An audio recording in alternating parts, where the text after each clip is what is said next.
सोचिए, एक ऐसा प्राणी जो ना इंसान है न जानवर, और जिसकी कहानियां हिमालय के ऊंचे पहाड़ों से लेकर दुनिया भर के अखबार तक छाई रही हैं। क्या येटी सच में है या सिर्फ एक इमेजिनेशन? आज के इस वीडियो में हम जानेंगे येटी के पीछे छुपा हुआ सच। वीडियो के एंड तक बने रहिए, क्योंकि जो हमने रिसर्च किया है वो आपको हैरान कर देगा। 2008 में अरुणाचल प्रदेश के एक मिलिट्री कैंप में एक ऐसी घटना घटी जिसने सबको हिला कर रख दिया। एक मजदूर जो मार्केट गया था, रात तक कैंप वापस नहीं आया। अगले दिन एक लोकल आदमी ने उसका शव देखा। उसका गला टूटा हुआ था, लेकिन ना कोई और चोट थी ना ही खून। उसके फोन और पैसे उसके पास ही थे, तो लूट का तो सवाल ही नहीं उठता। पुलिस को वहाँ एक अजीब बाल और एक फुटप्रिंट मिला। लोकल्स का मानना था कि वो येटी का था, लेकिन सवाल उठता है, क्या सच में एक मिथिकल क्रिएचर ने उस मजदूर की जान ली? दोस्तों, ये घटना वहीं खत्म नहीं होती। 2019 में इंडियन आर्मी के एक ट्वीट ने पूरे देश का ध्यान खींच लिया। आर्मी के माउंटेनियर्स ने नेपाल के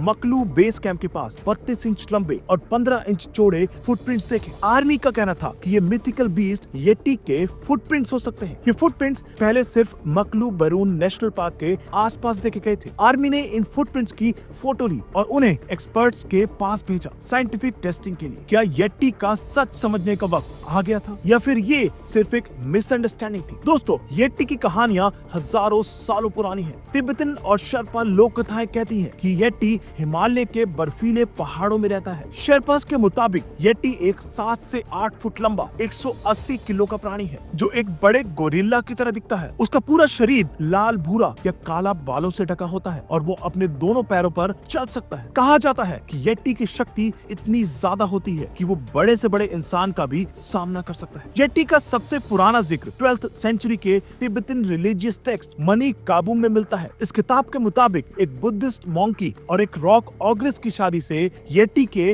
वंशज शुरू हुए। अलेक्जेंडर द ग्रेट ने 326 BC में जब भारत पर कब्जा किया, तब उन्होंने ही येटी देखने की डिमांड की थी। लेकिन लोकल्स का कहना था कि येटी सिर्फ पहाड़ों के ऊंचे इलाकों में रहता है, इसलिए उसे नीचे लाना इम्पॉसिबल है। 1951 में ब्रिटिश माउंटेनियर एरिक शिम्पटन ने मेनलन ग्लेशियर पर 13 इंच का फुटप्रिंट देखा। फुटप्रिंट की तस्वीर तब दुनिया भर के न्यूज़पेपर और मैगजीन्स में पब्लिश हुई थी। लोग येटी के एग्जिस्टेंस को लेकर और भी क्यूरियस हो गए थे। 1953 में डेली मेल न्यूज़पेपर ने एक स्पेशल एक्सपीडिशन भेजा था। एक्सपीडिशन का एम था येटी को ढूंढना। पेंगबोच मोनेस्ट्री के मॉन्क्स का कहना था कि उनके पास येटी का स्कल और हाथ है। एक्सपीडिशन टीम ने एक हेयर सैंपल कलेक्ट किया और एनालिसिस के लिए भेजा। साइंटिस्ट का कहना था कि वो हेयर ना इंसान का था, ना ही किसी जाने पहचाने जानवर का। तब से येटी की मिस्ट्री और भी गहरी होती गई। येटी के क्रेज को देखते हुए नेपाल और यूएस सरकार ने 1959 में कुछ स्पेशल रूल्स बनाए। नंबर 1, नेपाल में येटी को मारना मना था, उसे सिर्फ जिंदा पकड़ा जा सकता था। नंबर 2, जो भी येटी को पकड़ेगा उसे सरकार के हवाले करना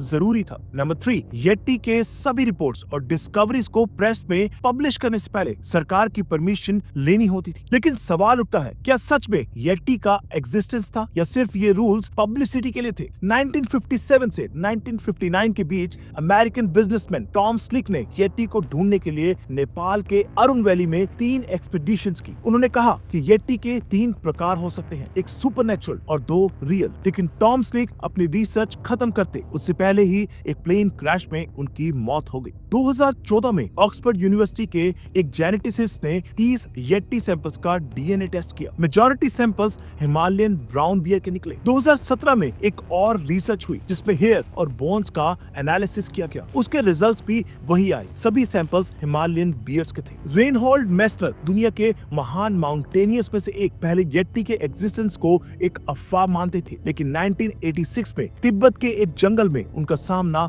एक बड़े अंधेरे प्राणी से हुआ। रेनहोल्ड के मुताबिक वो प्राणी 7 फुट लंबा था और सीधा खड़ा था। उन्होंने कहा कि येटी के नाम पर लोग हिमालयन बियर्स को गलत समझते हैं। साइंटिस्ट का मानना है कि जाइगेंटोपिथेकस एक 10 फुट लंबा एप था जो 2 लाख साल पहले एक्सटिंक्ट हो गया। हिमालय के आसपास उसके फॉसिल्स मिलते हैं। क्या हो सकता है कि पुराने लोगों ने इसे देखा हो और इसकी कहानियां आज के येटी की फॉर्म में बदल गई हों? सोचिए, आज के स्मार्टफोन और कैमरे के जमाने में हर इंसान के पास एक कैमरा है। अगर येटी सच में होता तो हमें अब तक उसकी कोई क्लियर फोटो या वीडियो मिल गई होती, लेकिन आज तक ऐसा कुछ नहीं मिला। जर्नलिस्ट ने अरुणाचल प्रदेश वाली घटना के बाल का एनालिसिस किया तो वो एक पेड़ का टुकड़ा निकला, ना कि येटी का हेयर। दोस्तों, येटी का सच चाहे कुछ भी हो, लेकिन एक बात तो पक्की है, हमारी दुनिया में जो रियल क्रिएचर्स हैं, वो भी किसी मिस्ट्री से कम नहीं। स्नो लेपर्ड्स, पोपा लंगूर्स और ग्लोइंग मोलस्क जैसे प्राणी अभी भी हमारे आसपास हैं। हमें अपनी क्यूरियोसिटी को इन रियल स्पीसीज को समझने